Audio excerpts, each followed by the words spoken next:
जय हिंद दोस्तों। अब हम मध्यकालीन का तीसरा टॉपिक सल्तनत काल देखते हैं। ये दिल्ली का सल्तनत काल है। देखो, हम बहुत आराम से पढ़ाऊंगा, आप ध्यान से सुनेंगे इसकी शुरुआत कहाँ से होता है। आपको पता है मध्यकालीन इतिहास जब आप कहीं तो शुरुआत होता है भारत पर मुस्लिम आक्रमण। कौन कौन करते हैं? एक अरब वाले करते हैं, एक तुर्क वाले करते हैं। तुर्क वाले करते हैं तो तुर्क वाले में देखना, अरब वाले से खिस्सा खत्म करो, तुर्क वाले पा जाओ। तुर्क में एक मोहम्मद गजनबी था, एक मोहम्मद गौरी था। तो मोहम्मद गौरी के तीन ठे प्रमुख गुलाम थे। कौन कौन था? कुतुबुद्दीन ऐबक था, यालदोस था और कुबेजा था। ठीक है, इसके बाद क्या आ जाता है? यहां से आ जाता है हमारा दिल्ली सल्तनत। देखना क्या आ जाता है हमारा, यहाँ पर सल्तनत का लिखा है, यहाँ पर दिल्ली सल्तनत का होना चाहिए था। दिल्ली सल्तनत काल 1206 से लेकर 1526 तक इन लोगों को काल करते हैं। इसके बाद कौन कौन आता है? पहला आता है कौन? गुलाम वंश। ठीक है, गुलाम थे। किसके गुलाम थे भाई सब? ये सब मोहम्मद गौरी के। ठीक है, मोहम्मद गौरी के गुलाम थे ये सब। तो गुलाम वंश आ गया। दूसरा कौन आ गया? खिलजी वंश आ गया। तीसरा कौन आ गया? तुगलक वंश आ गया। चौथा सैयद वंश। पांचवा लोदी वंश। अब देखो, अगर सल्तनत काल की शुरुआत अगर देखोगे तो कहां से शुरुआत होता है? पहला गुलाम वंश। गुलाम वंश कहां से कहां तक? 1506 से लेकर 1290 तक। डायरेक्ट सवाल पूछ सकता है कौन था। ठीक है, जो कि मोहम्मद गौरी के तीन प्रमुख गुलामों में से एक था कुतुबुद्दीन ऐबक, जिसने गुलाम वंश का स्थापना करता है। गुलाम वंश में कौन कौन आता है? देखो, पहला कुतुबुद्दीन ऐबक आता है, आसाम से आता है, इल्तुतमिश आता है, बहुत सारे, रजिया सुल्तान आता है, बहराम शाह आता है, नसरुद्दीन शाह आता है, बहुत सारे आते हैं। पर इंपॉर्टेंट अगर देखोगे गुलाम शाह का कहीं भी बुक से पढ़ना है तो आप 4-5 का इतिहास ही पढ़ना। जैसे कुतुबुद्दीन ऐबक के बारे में पढ़ लेना, दूसरा इल्तुतमिश के बारे में, चौथा रजिया सुल्तान और बहराम शाह, और पांचवा जो आता है बलमन का। इन सब के बारे में पढ़ लेना। अब देखो, एक एक टॉपिक को हम पढ़ाते चलेंगे, बिल्कुल आराम से पढ़ाएंगे, कोई घबराना नहीं है। थोड़ा सा लंबा टॉपिक चलेगा पर पूरा दिल्ली का सल्तनत काल आपको याद हो जाएगा। देख तो, महमूद गजनवी के भारत पर आक्रमण करने का उद्देश्य क्या था? मध्य एशिया में एक बड़े साम्राज्य की स्थापना के लिए धन प्राप्त करना। ये भारत है, इधर मध्य एशिया है ना, वहाँ पर एक बड़ा साम्राज्य इन लोगों को बनाना था, पर उसके लिए पैसा की जरूरत थी, तो भारत पर आए भिखमंगे। महमूद गजनवी के भारत पर आक्रमण के समय भारत आए विद्वान अल बरूनी ने किस महत्वपूर्ण ग्रंथ की रचना की थी? किताब उल हिंद ने। दिल्ली सल्तनत की दरबारी भाषा कौन सी थी? फारसी थी। आगरा नगर की स्थापना किसने किया था? बहुत इंपॉर्टेंट है। किसने? सिकंदर लोदी ने। वह दिल्ली का सुल्तान कौन था जिसकी मृत्यु पोलो खेलते समय, घोड़ा बैठ कर नहीं मारा जाता है, हाँ, खेलते समय मृत्यु? तो कुतुबुद्दीन ऐबक। कुतुबुद्दीन ऐबक कौन था? गुलाम वंश में सबसे पहला शासक था कुतुबुद्दीन ऐबक, जो अपने 1206 से 1210 तक काल किया था, ज़्यादा कर नहीं पाया था, लुढ़क गया था बीच में। और खड़े अब आ जाते हैं, आगे देखते हैं। ठीक है, कुब्बत उल इस्लाम मस्जिद का निर्माण किसके द्वारा किया गया था? कुतुबुद्दीन ऐबक के द्वारा। तराइन की पहली लड़ाई 1191 में हुआ था, किसके बीच हुई? तो मोहम्मद गौरी और पृथ्वीराज चौहान के बीच में हुआ था। तराइन का 3 युद्ध होता है। पहला युद्ध, अब तराइन की बात आ गया, तराइन का पूरा निपटा देते हैं। पहला युद्ध कब होता है? 1191, जो कि मोहम्मद गौरी और पृथ्वीराज चौहान के बीच में होता है। पृथ्वीराज चौहान इनको खदेड़ देते हैं। दूसरा युद्ध होता है 1192 में, गौरी और चौहान के बीच में, तो गौरी यहाँ पर जीत जाता है। इसके बाद तराइन का तीसरा युद्ध होता है 1215 में होता है, जो इल्तुतमिश और यालदोज के बीच। देखो, यालदोज शब्द जो आ रहा है आप समझ रहे हैं, मोहम्मद गौरी के 3 प्रमुख गुलाम थे, जिसमें से कौन कौन था? कुतुबुद्दीन ऐबक था, और कौन कौन था? एक यालदोज था, उसी में एक यालदोज था। तो तराइन का जो तीसरा युद्ध होता है ना 1215 में, तो यालदोज और इल्तुतमिश के बीच में होता है। तो तराइन के 3 युद्ध 1191, 1192 और 1215। किस खिलजी शासक ने दिल्ली के राज्य सिंहासन पर बैठने के लिए अपने ससुर की हत्या कर दी थी? अलाउद्दीन खिलजी ने हत्या कर दिया। रजिया सुल्तान किसकी बेटी थी? तो इल्तुतमिश की। भाई, एकमात्र महिला शासिका थी अगर महिला ने, ऐसे कहा जाता है, इतिहासकार कहते हैं कि अगर महिला नहीं होती तो बहुत बड़ा सम्राट बनती। मोहम्मद गौरी विजित प्रदेशों की देखभाल के लिए किस विश्वसनीय जनरल को छोड़कर गया था? तो कुतुबुद्दीन ऐबक को। महमूद गजनवी का भारत में अंतिम आक्रमण किसके विरुद्ध था? तो जाट के विरुद्ध था। जब यहाँ से सोना लूट कर भाग रहा था, जाटों ने उसको रोक दिया था। फिर इसके बाद आखिरी जाट के विरुद्ध होता है। महमूद गजनी किस वंश का था? तो यामिनी वंश का था। महमूद गजनवी ने भारत में प्रथम आक्रमण किस राज्य के विरुद्ध किया था? तो हिंदूशाही। महमूद गजनवी के आक्रमण के परिणाम स्वरूप कौन सा शहर फारसी संस्कृति का केंद्र बन गया था? तो लाहौर, फारसी संस्कृति का। आगे, किसने ढोल की तेज आवाज के साथ एक महिला का अपने पति का चीता के साथ स्वयं को जला देने के दृश्यों का भयानक चित्रण किया था? कौन किया था? इब्न बतूता ने किया था। भारत में मुस्लिम राज का संस्थापक किसे माना जाता है? तो मोहम्मद गौरी को माना जाता है। किसने इक्तादारी प्रथा चलाई थी? इल्तुतमिश ने। हर एक लाइन बहुत इंपॉर्टेंट है, ध्यान से सुनते जाइए। लाख बख्श के नाम से जाने जाने वाला भारतीय शासक कौन था? कुतुबुद्दीन ऐबक। बहुत इंपॉर्टेंट है, लाख बख्श।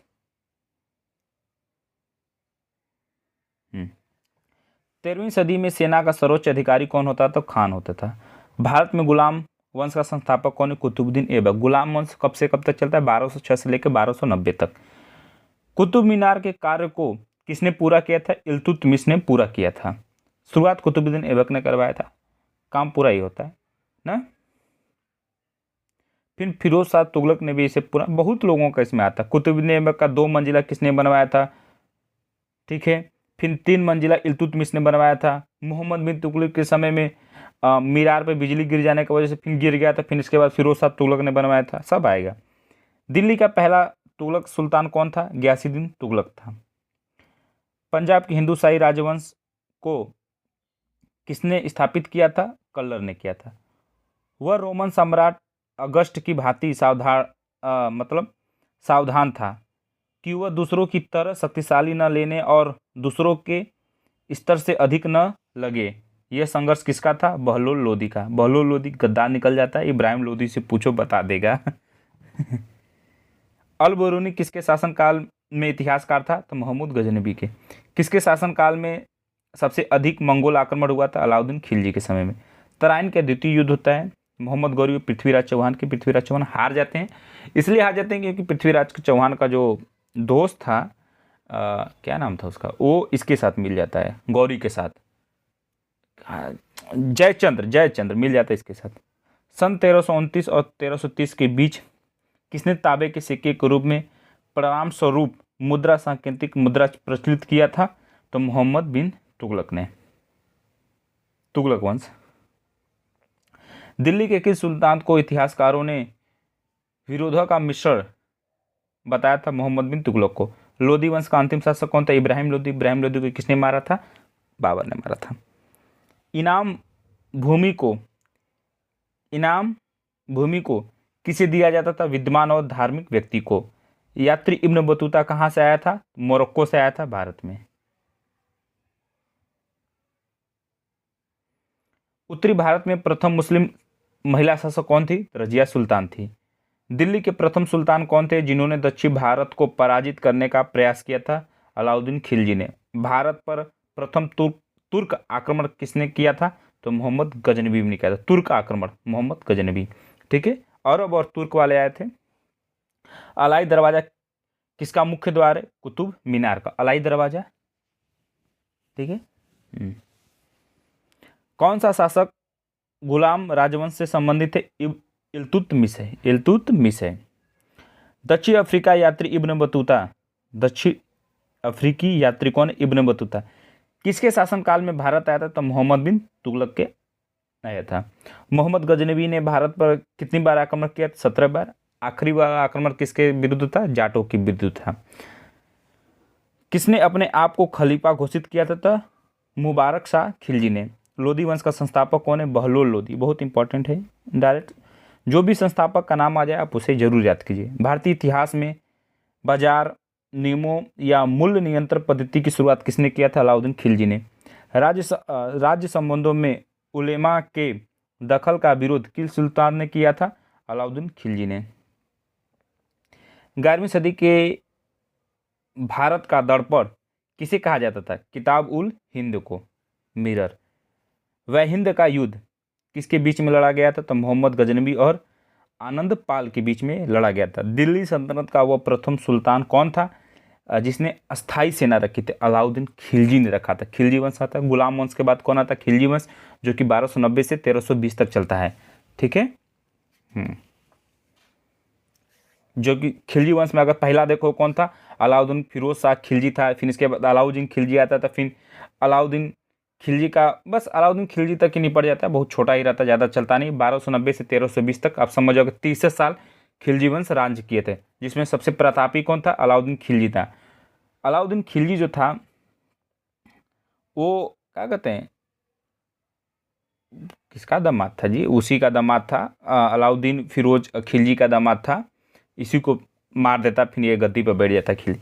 अरे हटा बा, ससुर जी की बहुत हो गल तुम, क्या बताया बुढ़ौती में जवानी देखी बा। दिल्ली के सुल्तानों में से किसने तैमूरी शासक मिर्जा शाहरुख के अधिराज्य में आना स्वीकार किया था? खिलजी खान सैयद ने। कौन गुलरुखी के उपनाम से कविताएं लिखा करता था? सिकंदर लोदी, लोदी वंश ना। भारत का वह प्रथम शासक कौन था जिसने मोहम्मद गौरी को पराजित किया था? भीम द्वितीय ने किया था। पहले ही इनको निपटा दिया था। ये तो भीम द्वितीय की माँ कह दी थी बच्चा छोड़ दा, नहीं तो ये सब काम भारत में चलने वाले थे, छोड़ दिया, फिर आ गए सब। जब भी मौका मिले, इतिहास यही सीखो, जब जहाँ मौका मिले वहीं रगड़ दो। छोड़ने वाली कोई चीज़ नहीं है, छोड़ोगे बाद में पछताओगे। ठीक है। कहीं तुमको काम मिलता है, अरे नहीं यार छोड़ो बाद में देखा जाएगा। कोई तुम्हारा कॉम्पिटिटिव एग्जाम निकल गया, अरे नहीं यार आगे वाला सोचेंगे, तब तो सोचता रह जीबा। मोहम्मद गौरी किस वंश का था? सनसनी वंश का था। अलाउद्दीन खिलजी के आक्रमण के समय देवगिरी का शासक कौन था? रामचंद्र देव था। जब उसने राजस्व प्राप्त किया तो वह शरीयत के नियमों और आदर्शों से पूर्णतः स्वतंत्र था। बर्नी ने यह कथन किस सुल्तान के लिए दिया था? अलाउद्दीन खिलजी के लिए दिया था। अलाउद्दीन खिलजी 1296 से लेकर 1316 तक चला था, यही तो घेरा था पूरा। खिलजी वंश का यही था। सल्तनत काल में भू राजस्व का सर्वोच्च ग्रामीण अधिकारी कौन था? चौधरी लोग थे। तैमूर के आक्रमण के बाद, तैमूर जानते हो? तैमूर कौन था जी? तैमूर किसके लड़के का नाम है? उसका सैफ अली खान ना। सैफ अली खान के लड़के का नाम तैमूर है।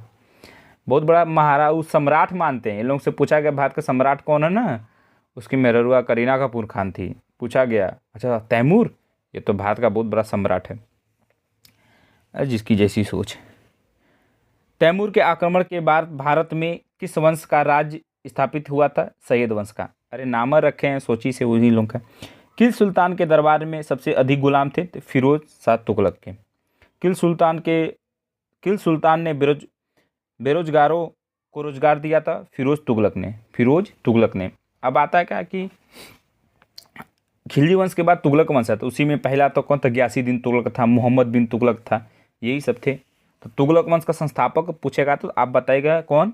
गयासीउद्दीन तुगलक था। मोहम्मद बिन तुगलक, फिर इसके बाद मोहम्मद बिन तुगलक के बाद फिरोज शाह तुगलक आता है ना, तो यहाँ फिरोज तुगलक लिखा है। तो कौन आता है? फिरोज शाह तुगलक। फिरोज शाह तुगलक के बाद कौन आता है? नसीर उद्दीन मोहम्मद। इसके बाद आता है सैयद वंश। ठीक है। किल सुल्तान ने फलों की गुणवत्ता सुधारने के लिए उपाय किए थे? फिरोज तुगलक ने। नालंदा विश्वविद्यालय के देखो, नालंदा विश्वविद्यालय कुमारगुप्त ने बनवाया, तो कुमारगुप्त ने उधर बनवाया था। ठीक है। कौन नाश किया था? तो बख्तियार खिलजी। तबकात ए नासरी का लेखक कौन है? मिनहाज उस सिराज।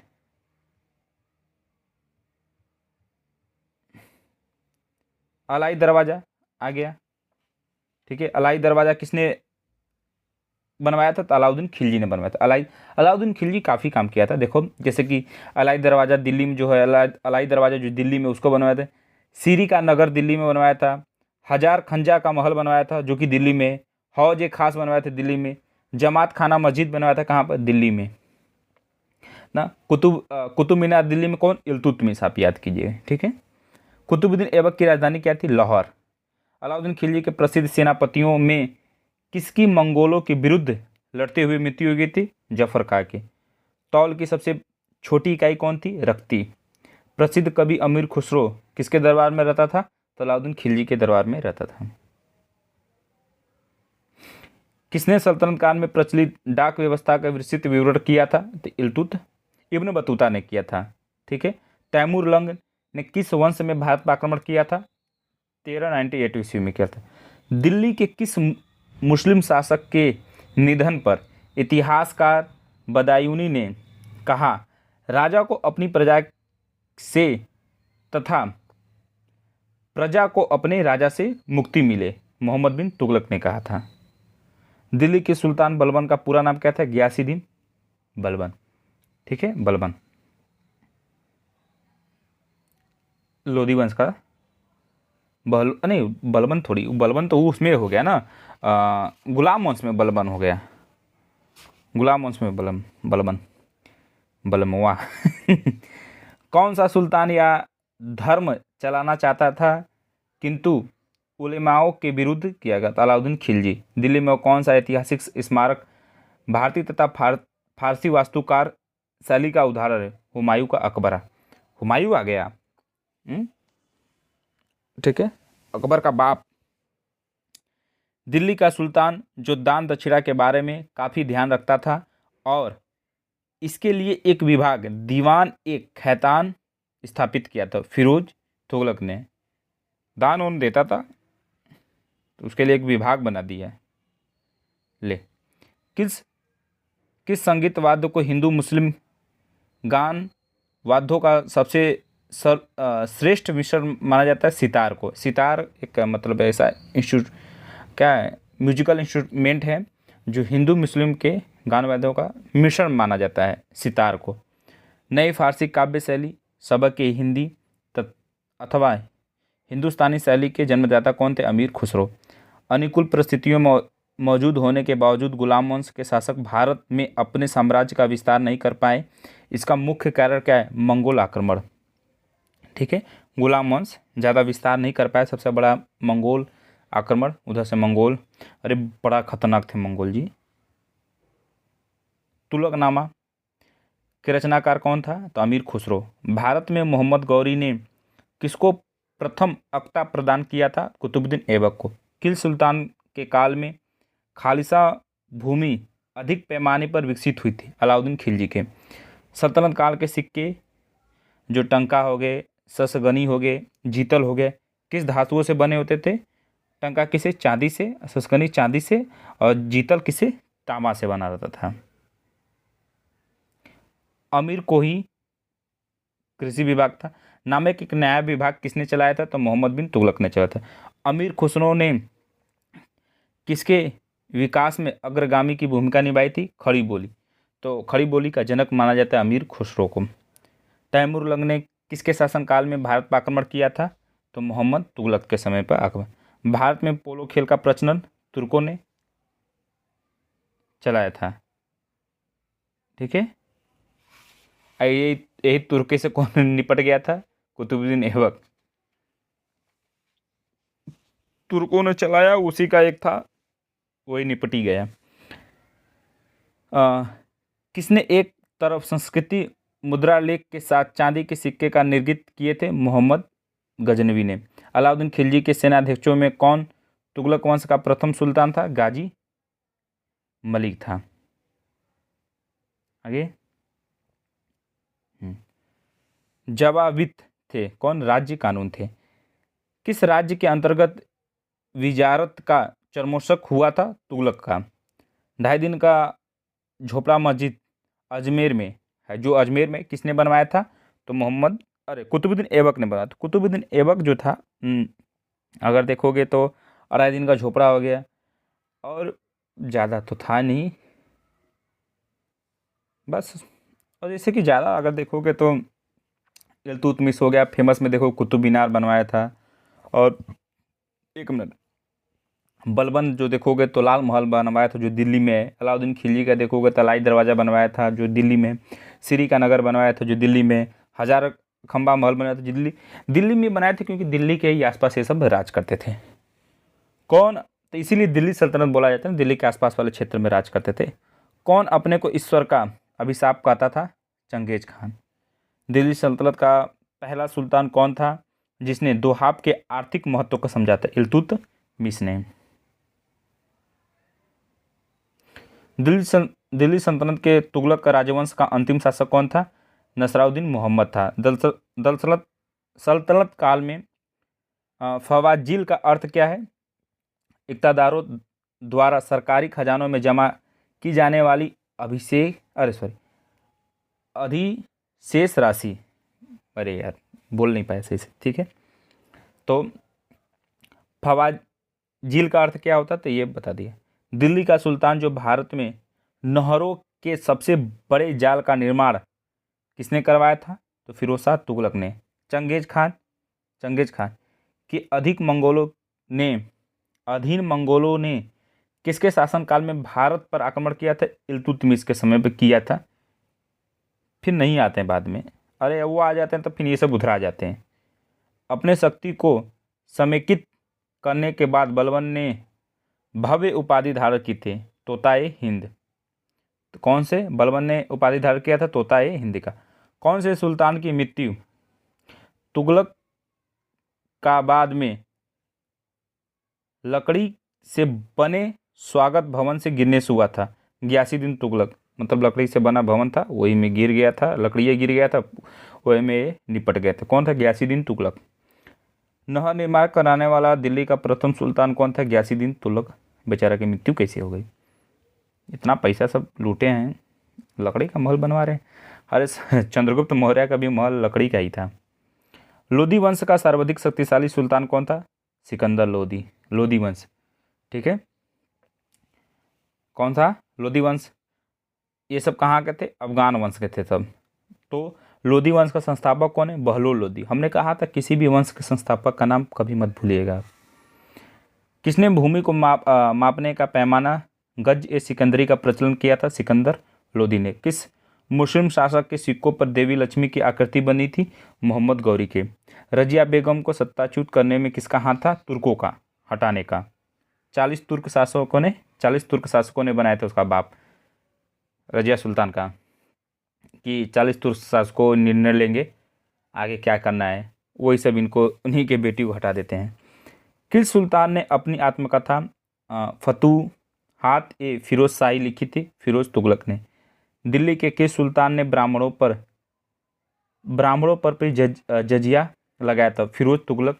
जजिया के बारे में हमने आपको बहुत चीज़ें बताया था कि पहले कौन आया था? मोहम्मद बिन तुगलक ने लगाया था। दूसरा, फिर इसके बाद मोहम्मद बिन तुगलक जो था 5 लोगों पर लगाया था। ऐसे क्वेश्चन भी है 5 ना, कि मोहम्मद बिन तुगलक किन किन लोगों पर जजिया कर लगाया था, तो ऑप्शन आ जाते हैं, आपको पता होना चाहिए कौन कौन से। पहला है बच्चा पर लगाया था, नहीं 5 लोगों पर नहीं लगाया था, सॉरी वो जजिया कर मोहम्मद बिन कासिम जो था सर्वप्रथम जजिया कर लगाने वाला था। जजिया कर लगाया था जिसने 5 लोगों को नहीं लगाया था। कौन? बच्चा पर नहीं लगाया था, बूढ़ा पर नहीं लगाया था, ब्राह्मणों पर नहीं लगाया था, विकलांग पर नहीं लगाया था, औरतों पर नहीं लगाया था। 5 लोगों पर नहीं लगाया था। फिर इसके बाद आता है फिरोज शाह तुगलक। हम जजिया के बारे में बता रहे हैं। पहला कौन हो गया? मोहम्मद, ठीक है। दूसरा कौन हो गया? फिरोज ने ब्राह्मणों पर भी लगा दिया था। फिर इसके बाद आता है कौन? अकबर समाप्त कर देता है 1564 में। फिर इसके बाद औरंगजेब आता है, फिर से लगा देता है। फिर इसके बाद मोहम्मद शाह बादशाह आता है, वो पूरा समाप्त कर देता है। तो ब्राह्मणों पर भी किसने लगाया? तो फिरोज तुगलक ने लगाया था। ग्वालियर विजय के बाद इल्तुतमिश ने सिक्के पर किसका नाम अंकित किया था? तो पुत्री रजिया का। इल्तुतमिश जो कि 40 तुर्कों को यही बनाया था। इसी की जब बेटी रजिया राजा बनती है तो इसको हटाने के लिए सबसे बड़ा श्रेय किसको जाता है? यही 40 तुर्कों को। अभी हम लोग देखा तुर्क वालों का। नसरुद्दीन मोहम्मद के शासन में मुख्य काजी के पद पर कौन था? मिंदा जुहिन सिराज। बलबन का वास्तविक नाम क्या था? बहाउद्दीन। जलालुद्दीन के शासनकाल की सबसे बड़ी उपलब्धियां क्या थी? देवगिरी विजय थे। अलाउद्दीन खिलजी के समय में भूमि कर संबंधित अधिकारी कौन था? मुस्तक राज था। वारंगल में स्वतंत्र राज्य किसने स्थापित किया था? कन्हैया ने। बरनी के अनुसार दरबारियों के बीच कभी कभी नग्न होकर दौड़ने वाला सुल्तान कौन था? मुबारक खां था, बकलौल था। हिंदू धर्म से परिवर्तित मुस्लिम शासक कौन था? नसरुद्दीन खुसरो शाह था। हिंदू धर्म से परिवर्तित होकर मुसलमान धर्म अपना लिया था। अभी है भाई, अभी है भी। हमने कहा था ये टॉपिक थोड़ा सा लंबा चलेगा, अगर एक एक टॉपिक को पढ़ते तो और भी ज़्यादा लंबा चलता। ये तो वन लाइनर का फॉर्म में दिया है तो एक मिक्स हो गया, नहीं तो अगर पढ़ने चलोगे तो एक एक के बारे में तो काफ़ी लंबा चल जाएगा। ठीक है, तो नसरुद्दीन खुसरो शाह ने कौन सी उपाधि धारण किया था? पैगंबर का सेनापति। दिल्ली का प्रथम अफगान शासक कौन था? बहलोल लोदी, जो कि अफगान वंश का था। ठीक है, हमने बताया था बहलोल लोदी, लोदी वंश का संस्थापक। इक्ता प्रथा की शुरुआत किसने किया था? इल्तुतमिश ने किया था। ऐबक ने अपनी राजधानी कहाँ बनाया था? लाहौर में बनाया था। महमूद गजनवी ने थानेश्वर पर कब आक्रमण किया था? 1014 ईस्वी में किया था। मोहम्मद गौरी द्वारा चलाए गए सिक्के को क्या कहा जाता था? देहली वाला सिक्का। सुल्तान का पद सामान्यतः कौन था? पैतृक। सल्तनत काल में प्रभावशाली पद किसके अधीन होते थे? अमीरों के। पद का नाम था। प्रांतों को अन्य किस नाम से जाना जाता था? इक्ता। सल्तनतकालीन एक शब्दावली के अनुसार सुल्तान के कर्मचारियों को दी गई भूमि क्या कहलाती थी? इकलाब। सुल्तान को जो उनके काम करते थे, कर्मचारियों को जो भूमि दी जाती थी उस भूमि को क्या कहते थे? इकलाब कहते थे। धर्मोपदेश के लिए क्या शब्द प्रयोग होता था? तजकीर। शरीयत के आधार पर किसी समस्या के समाधान का निर्णय क्या कहलाता था? फतवा। प्रांतों में सुल्तान का प्रतिनिधि कौन था? वली था। ठीक है, ये हमारा दिल्ली सल्तनत जो कि कहाँ से 1206 से बहुत है, 1206 से 1556 तक कंप्लीट हो गया।